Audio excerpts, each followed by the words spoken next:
UDF അവിശ്വാസത്തിലൂടെ പുറത്താക്കിയ തേവലക്കര ഗ്രാമപഞ്ചായത്ത് president LDF പിന്തുണയോടെ വീണ്ടും പ്രസിഡന്റായി തെരഞ്ഞെടുക്കപ്പെട്ടു.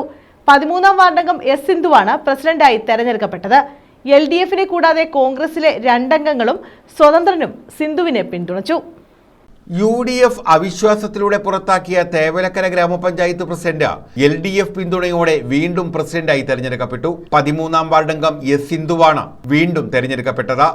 S സിന്ധുവിന് 12 വോട്ടും UDFിലെ ലളിതാ ഷാജിക്ക് 10 വോട്ടും ലഭിച്ചു.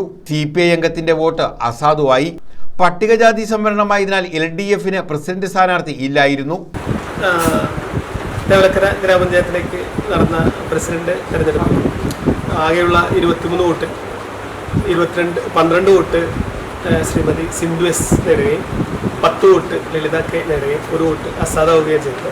ഇതിൽ സിന്ധു S പ്രസിഡന്റായി തെരഞ്ഞെടുക്കാൻ കോൺഗ്രസ് അംഗമായിരുന്ന സിന്ധുവിനെ LDFിലെ 8 അംഗങ്ങളും കോൺഗ്രസിലെ 2 അംഗങ്ങളും സ്വതന്ത്രനും പിന്തുണച്ചു. S സിന്ധു വീണ്ടും പ്രസിഡന്റായി സത്യപ്രതിജ്ഞ ചെയ്തു. പ്രസിഡന്റായി തെരഞ്ഞെടുക്കപ്പെട്ട സിന്ധു S എന്ന ഞാൻ നിയമാനുസരണം നടപ്പാക്കിയ ഇന്ത്യൻ ഭരണഘടനയുടെ യഥാർത്ഥമായ വിശ്വാസവും കൂറും പുലർത്തുമെന്നും മുൻധാരണ പ്രകാരം സ്ഥാനമൊഴിയാൻ DCC കത്ത് നൽകിയിട്ടും സിന്ധു തയ്യാറായില്ല. തുടർന്ന് UDF കൊണ്ടുവന്ന അവിശ്വാസത്തെ CPI അംഗം പിന്തുണച്ചതോടെ സിന്ധു പുറത്താവുകയായിരുന്നു.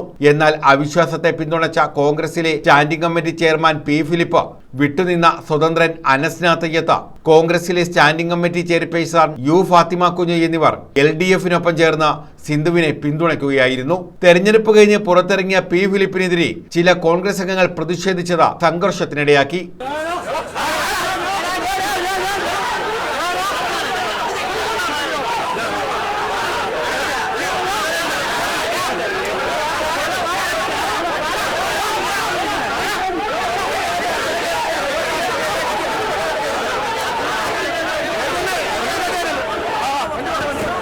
പോലീസ് ഇടപെട്ട പ്രശ്നം പരിഹരിക്കുകയായിരുന്നു.